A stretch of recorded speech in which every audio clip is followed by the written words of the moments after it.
Assalamualaikum warahmatullahi wabarakatuh. Salam sejahtera untuk kita semua. Perkenalkan, saya Rizal Kurniawan, SPSI MA, dosen dari Departemen Psikologi, Fakultas Psikologi dan Kesehatan Universitas Negeri Padang. Adapun tujuan pembuatan video ini adalah untuk memenuhi syarat sertifikasi dosen dalam rangka pernyataan diri dosen dalam unjuk kinerja Tridharma Perguruan Tinggi PDD UKTPT tahun 2025 pada aspek mengajar. Adapun mata kuliah yang ingin saya sampaikan di video ini itu adalah mata kuliah Psikologi Sosial. Bobot dari mata kuliah ini adalah sebanyak 3 SKS dengan durasi perkuliahan selama 16 kali pertemuan. Semester 2 untuk mahasiswa S1 Bahasa Pengantar Bahasa Indonesia dengan menggunakan metode DIA, Delivery, Interaction, dan Assessment. Adapun capaian pembelajaran prodi dari mata kuliah ini adalah mencakup 3 dimensi. Yang pertama sikap, pengetahuan, dan keterampilan umum. Adapun dimensi sikap, mahasiswa mampu bekerja sama dan memiliki kepekaan sosial serta kepedulian terhadap masyarakat dan lingkungan. Adapun dimensi sikap yang kedua, mampu menginternalisasi nilai, norma, dan etika akademik, serta mahasiswa mampu menampilkan sikap bertanggung jawab atas pekerjaan di bidang keahlian secara mandiri. Selanjutnya, dimensi pengetahuan. Setelah mata kuliah ini dipelajari, mahasiswa diharapkan mampu menguasai konsep dasar dan teori psikologi untuk menggambarkan dan menganalisis berbagai gejala psikologi pada individu, kelompok, organisasi, dan komunitas. Selanjutnya, mahasiswa juga diharapkan mampu untuk menginternalisasikan nilai, norma, dan etika akademik. Adapun dimensi keterampilan umum, mata kuliah ini itu menyasar kemampuan menunjukkan kinerja mandiri, bermutu, dan berwawasan. Selanjutnya, capaian pembelajaran mata kuliah ini sendiri itu ada 4 aspek. Yang pertama, mahasiswa mampu menjelaskan konsep tentang berpikir sosial. Itu terdiri dari social self, persepsi dan kognisi sosial, sikap, dan persuasi. Tujuan kedua itu adalah hendaknya mahasiswa mampu menjelaskan konsep tentang social influence. Mata kuliah ini juga, dalam mata kuliah ini dipelajari konformitas, compliant, obedient, dan group. Tujuan yang ketiga itu adalah mahasiswa mampu menjelaskan konsep tentang relasi sosial. Pada bagian ini, bab pembahasannya antara lain daya tarik dan hubungan interpersonal, stereotype, prejudice, discrimination, prososial, dan agresi. Terus, bagian terakhir dari mata kuliah ini, capaian mata kuliah ini adalah mahasiswa mampu menggunakan berbagai pendekatan psikologi sosial yang sudah dipelajari dalam menganalisis fenomena sosial yang terkini. Sistem pembelajaran yang digunakan dalam perkuliahan ini itu kebanyakan lebih dari 80% itu adalah tatap muka.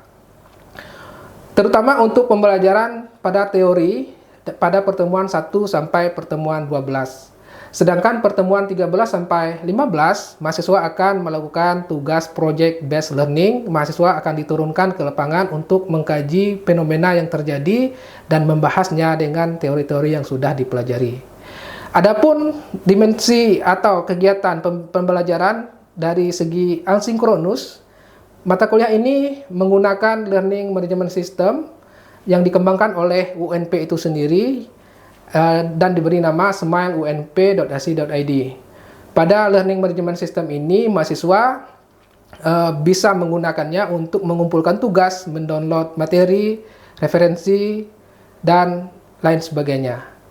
Sedangkan untuk pembelajaran sendiri, kami menggunakan beberapa metode, ceramah, diskusi, penugasan, beberapa pertemuan, studi kasus, dan project based learning. Adapun metode pembelajaran, kami menggunakan student based learning, di mana metode ini kami mengaktifkan mahasiswa lebih banyak dibandingkan aktivitas dosen. Dengan catatan sebagai berikut, pertemuan 1 itu kami lakukan dengan menggunakan ceramah dan tanya jawab, karena pada pertemuan ini itu hanya menjelaskan RPS, pengantar, dan pengertian psikologi dan ruang lingkup psikologi sosial. Pada pertemuan 2-7 itu kami dalam mata kuliah ini menggunakan metode ceramah, tanya jawab, diskusi, dan penugasan mandiri. Penugasan mandiri ini dilakukan secara asinkronus di rumah, dan mereka mengumpulkannya di Smile, unp.ac.id. Sedangkan untuk pertemuan ke-8 mata kuliah ini ada ujian tengah semester yang kami lakukan juga melalui Smile tadi dengan pilihan ganda, soal pilihan ganda, materi dari pertemuan 1-7. Sedangkan untuk pertemuan 9-12 itu kami menggunakan metode ceramah, tanya jawab, dan studi kasus. Sedangkan untuk pertemuan 13-15, mahasiswa turun lapangan untuk mengerjakan proyek yang sudah ditetapkan sebelumnya. Setelah itu pertemuan 16, mata kuliah ini akan mengadakan UAS, materi 9-12. Selain itu, mahasiswa juga melakukan pengumpulan tugas dan presentasi proyek yang sudah dilakukan di pertemuan 13-15 tadi. Adapun referensi dari mata kuliah ini kami menggunakan beberapa. Yang pertama itu Myers dan David. Ini merupakan salah satu referensi yang populer, sudah juga diterjemahkan ke dalam bahasa Indonesia. Dengan judul Psikologi Sosial, ada 2 jilid terbitan Salemba Humanica. Kami juga menggunakan buku Baron, Social Psychology, London, terbitan Pearson Education, Myers and Twenge 2018, Exploring Social Psychology, Hoch Vaughan tahun 2018, Social Psychology, London, Pearson Education, dan Gilovic, Keltner, Nisbet 2011 dengan judul Social Psychology, terbitan Norton Company di New York.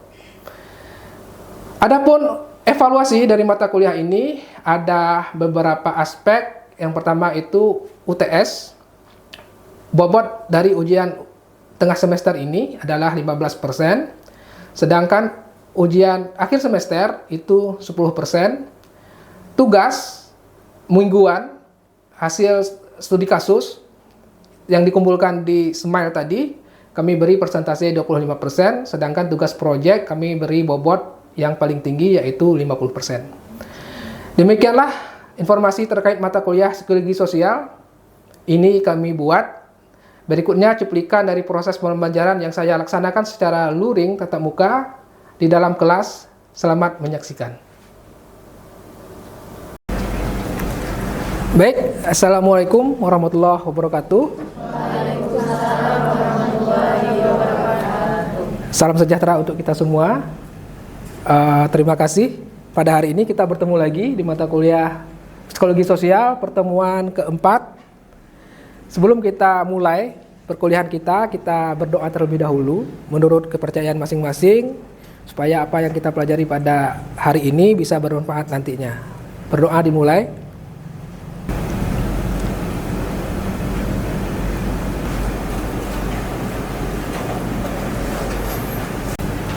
Pertemuan hari ini adalah pertemuan yang keempat.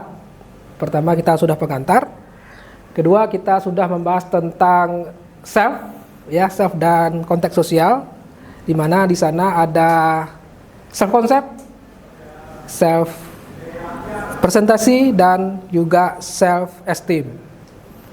Ada yang masih ingat tentang materi sebelumnya self esteem? Apa itu self esteem? Ada yang masih ingat? Self presentasi diri, self presentasi atau presentasi diri, ada yang masih ingat? Saya Pak Ya. ingin menjawab. Baik, saya akan menjawab tentang presentasi diri, di mana itu tuh cara seseorang untuk mengatur serta mengontrol dirinya sehingga adanya kesan yang ditampilkan baik itu secara offline maupun online. Oke, itu presentasi diri ya. Jadi presentasi diri itu bagaimana seseorang menampilkan dirinya kepada orang lain. Baik itu bisa secara online maupun secara offline. Tapi sekarang kan banyak di online ya, dengan hadirnya media sosial, presentasi diri ini juga bisa dilakukan secara online. Nah, minggu ketiga sekarang kita akan membahas tentang social cognition, di mana tentang materi ini akan membahas tentang bagaimana seseorang berpikir tentang dunia sosial. Tujuan pembelajaran hari ini, jadi mahasiswa diharapkan bisa menjelaskan konsep tentang social thinking, ya, atau berpikir sosial. Yang pertama, sistem berpikir cepat dan sistem berpikir lambat. Nanti kita akan bahas apa perbedaannya. Setelah itu, heuristik. Heuristik itu apa? Dan bagaimana perannya di dalam kehidupan sehari-hari, terutama dalam pembentukan kesan.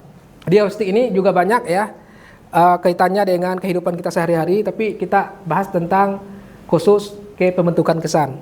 Nanti kita juga akan membahas tentang error ya dan bias ketika kita melakukan heuristik. Oke ya, kita lanjutkan. Nah, ini agenda kita pada hari ini. Yang pertama kita akan pengantar ya. Kita akan membahas setelah itu tipe heuristik dan kesan, dan error dan bias. Ya, oke, kita lanjutkan. Nah, ada yang tahu ini fenomena apa? Oke, silakan tunjuk tangan bagi yang bisa. Iya Pak. Ya, silakan. Setahu saya itu merupakan fenomena gerakan Stop Asian Hate terutama di negara-negara barat, karena adanya prasangka atau rasisme terhadap orang yang dari Asia di sana. Yang menyebabkan banyaknya diskriminasi terhadap orang dari Asia, terutama mungkin di sana dari Asia Timur. Benar sekali, ini rasisme yang terjadi di Barat.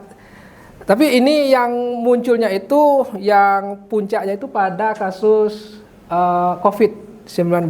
Jadi COVID itu kan berasal dari Wuhan ya, sehingga mereka orang-orang keturunan Tionghoa dan menyebar ke Asia, itu menjadi sumber kebencian atau sumber diskriminasi di sana.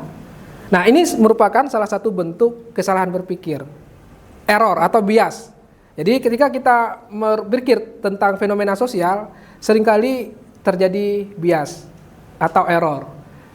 Ya memang dalam buktinya memang corona itu, COVID-19 itu berasal dari Cina. Tetapi bukan mereka kan yang salah kan. Jadi kita memandang bahwa semua orang Asia itu penyebar virus atau penyebar penyakit gitu. Sehingga itu salah satu bentuk dari kesalahan berpikir. Ya, oke, kita lanjutkan. Nah, ini. Jadi bahasan kita itu adalah kognisi sosial, merupakan salah satu tema dalam psikologi sosial yang membahas tentang bagaimana seorang berpikir tentang dunia sosial. Ya, terlebih lagi pada proses bagaimana memilih, menginterpretasi dan menggunakan informasi untuk membuat keputusan, membuat penilaian gitu ya. Membenci seseorang, membuat keputusan dalam hidup, membeli suatu barang iya atau tidak dan sebagainya. Itu bagaimana kita membahas atau berpikir tentang dunia sosial, fenomena sosial yang terjadi di kehidupan kita. Nah, sekarang ada dua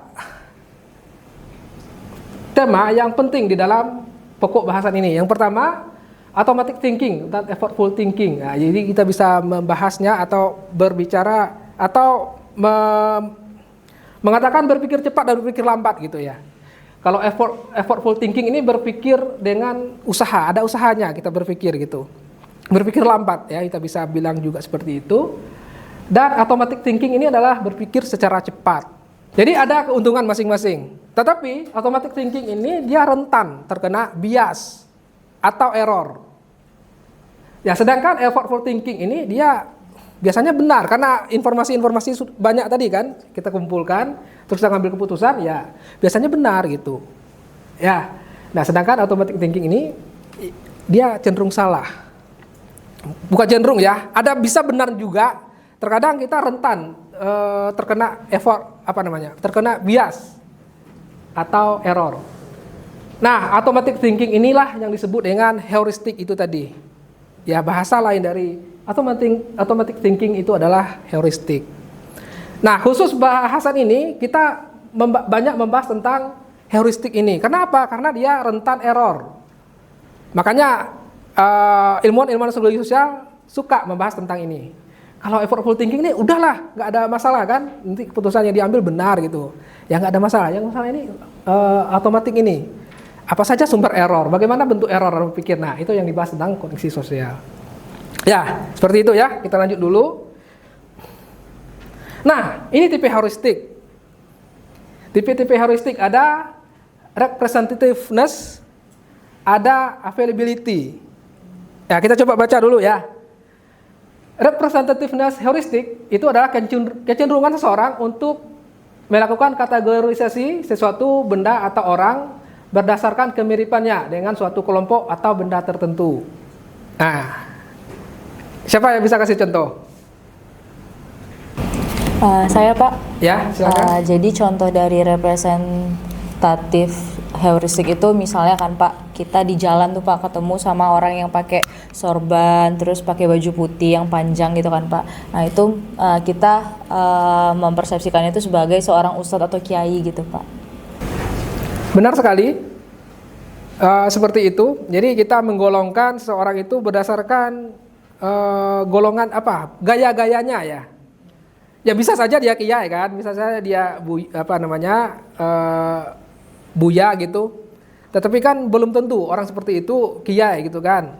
Atau kiai sulit lah ya, kiai kan orang-orang terpilih kan. Orang-orang terpilih, buya mungkin ya. Kalau kiai ya mungkin sulit ya. Setiap orang bersubuhan kita bilang kiai itu kan nggak, cenderung error ya. Karena kiai harus menempuh tahap-tahap tertentu dulu bisa disebut kiai gitu kan. Nah, itu salah satu contoh ya. Jadi kita melihat seorang mirip dengan suatu kelompok, nah kita kategorikan dia ke dalam kelompok itu. Padahal belum tentu gitu. Nah, itu representatif ya. Jadi orang ini representatif dengan suatu kelompok. Nah, yang kedua itu availability, available, mudah ya atau tersedia. Jadi heuristik ini adalah kita mengambil keputusan berdasarkan informasi yang mudah kita akses, yang tersedia di dalam ingatan kita. Ya, misalnya yang sering kita dengar itu kan tersimpan di dalam memori yang paling atas ya. Memori yang paling atas mudah kita mudah kita panggil. Mudah kita panggil sehingga kita menggunakan informasi tersebut untuk mengambil keputusan. Seperti itu. Jadi salah satu contohnya itu adalah apa yang sedang viral sekarang ya? Yang sedang viral sekarang, kecelakaan yang baru-baru ini terjadi adalah tenggelamnya kapal di Selat Bali, ya kan? Ada yang dapat info itu, tapi nggak terlalu nggak terlalu viral sih ya. Yang viral itu adalah kecelakaan pesawat terbang misalnya, itu kan viral tuh, ya kan? Viral, seringkali kita buka media sosial itu yang pertama kali muncul gitu kan, sehingga itu yang menjadi top up di dalam memori kita, memori paling atas. Jadi mudah diakses gitu. Sehingga kalau kita berkendara itu yang teringat terus gitu kan. Waduh, kalau saya naik pesawat kalau jatuh gimana gitu kan. Jadi terjadi kesalahpahaman ya. Kita jadi takut naik pesawat, takut berpergian dan lain sebagainya. Padahal secara statistik transportasi yang paling aman itu adalah pesawat terbang ya dibandingkan dengan transportasi lain. Tapi karena ada kejadian tersebut berulang-ulang menjadi paling atas memori kita sehingga mudah diakses, kita takut gitu. Ya begitulah kira-kira lah ya. Itu available heuristik. Banyak contoh-contoh yang lain di dalam kehidupan kita. Kita lanjutkan dulu. Nah, ini faktor-faktor yang mempengaruhi bagaimana kita berpikir tentang dunia sosial. Yang pertama itu adalah kontras effect ya. Jadi kecenderungan seseorang merespon sesuatu kejadian atau benda dipengaruhi oleh informasi yang sudah dilihat atau didengar terkait dengan kejadian atau benda tersebut. Oke, kontras effect itu adalah penilaian kita terhadap sesuatu itu terganggu dengan informasi yang sebelumnya. Misalnya kita menilai orang lain nih, kita bertemu dengan orang baru nih. Kita menilai orang baru ini baik atau buruk berdasarkan informasi dari teman kita sebelumnya. Ya kan? Ya pernah kan seperti itu? Oh, kamu mau temenan dengan itu ya? Kayaknya dia suka seperti inilah gitu kan. Sehingga penilaian kita pada orang tersebut itu cenderung negatif. Begitu ya. Itu adalah contrast effect. Terus yang kedua itu framing. Ya, framing udah tahu lah ya. Framing itu bagaimana suatu informasi itu dibingkai sedemikian rupa untuk mempengaruhi cara kita berpikir. Nah, ini salah satu contohnya. Nah, ini salah satu berita ya. Berita nasional. Coba lihat judulnya. 6.000 warga kena COVID setelah divaksinasi, 74 meninggal. Dari 6.000 itu cuma 74 loh yang meninggal. Itu berapa persen itu? Sampai 1%? Nggak sampai kayaknya, 0,0 sekian persen ya. Nah, kenapa yang 74 ini yang dilaporkan? Nah, ini framing. Ya, seakan-akan mengatakan bahwa vaksin itu bahaya gitu kan. Kenapa nggak dibuat 5.300 sekian-sekian selamat gitu kan. Sehingga vaksin itu terkesan aman gitu ya. Nah, ini salah satu bentuk framing ya. Jadi sehingga kita digiring ya ke dalam cara berpikir tertentu. Bisa seperti ini ya, bisa kita digiring untuk membenci seseorang juga bisa, atau digiring untuk menyukai seseorang juga bisa. Ya, jadi seperti itulah dunia bekerja ya. Nah, sekarang kita akan bahas tentang heuristik dan kesan. Ya, heuristik dan kesan ini kita coba bagi kelompok sajalah ya. Jadi nanti setiap kelompok akan membahas atau mencari contoh setiap masing-masing kategori ini. Oke? Sehingga nanti kita banyak memunculkan contoh. Oke, silakan. Saya Pak izin memberi contoh tentang primasi. Kalau dari kelompok kami, yaitu primasi itu kayak kita awalnya tuh berkenalan sama orang. Nah, dia tuh memperkenalkan dirinya, oh saya lulusan cum laude loh.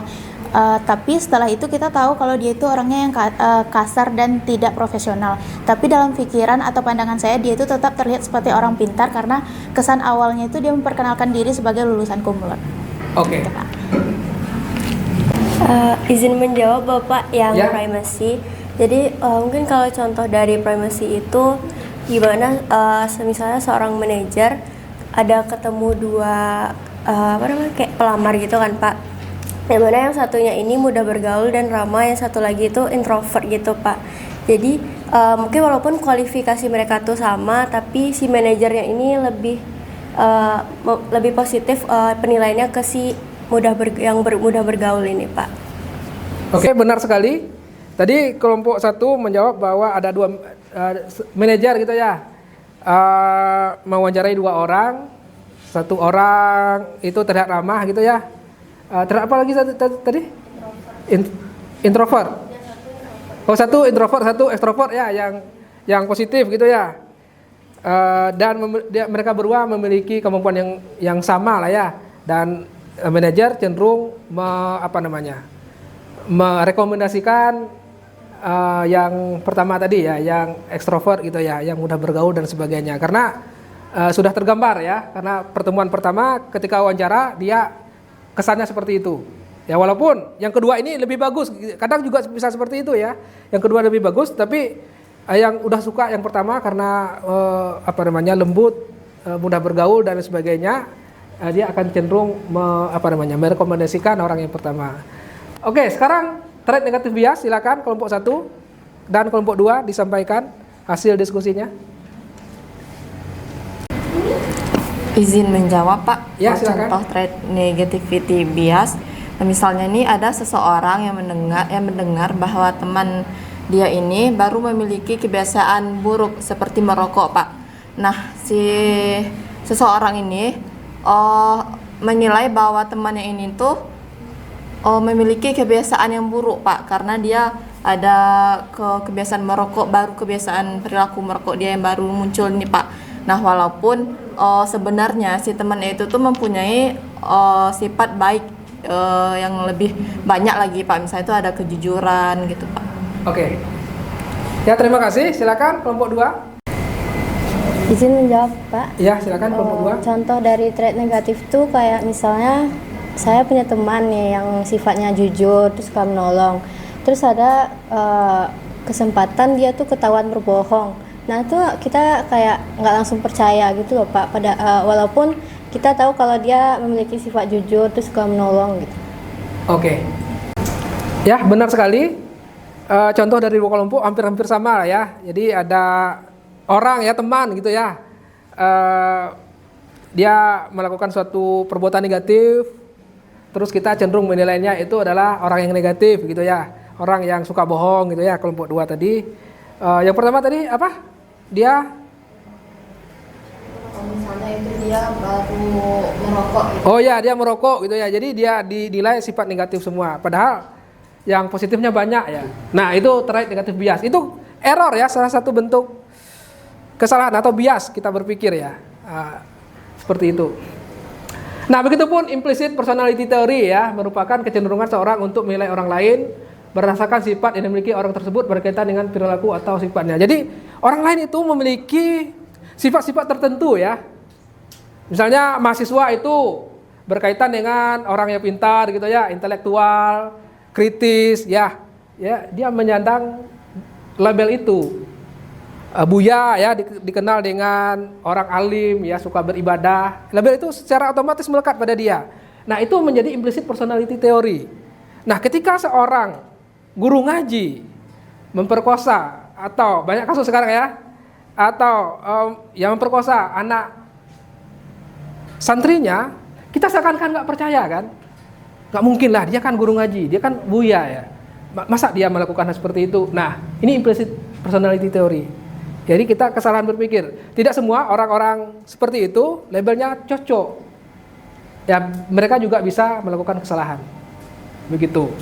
Ya, itu implicit personality theory. Oke. Nah, di sini ada lagi error dan bias ya, ada banyak. Ada 4 tambah 8 ya. 8 error dan bias. Nanti teman-teman bisa baca apa itu confirmation bias, conjunction fallacy dan seterusnya. Dan ini menjadi tugas. Ya, tugas kita nanti di rumah dibuat contoh masing-masing dari jenis error dan bias ini, nanti kita kumpulkan di e-learning. Nanti waktunya saya batasi berapa? 3 hari ya. 3 hari nanti saya set ya.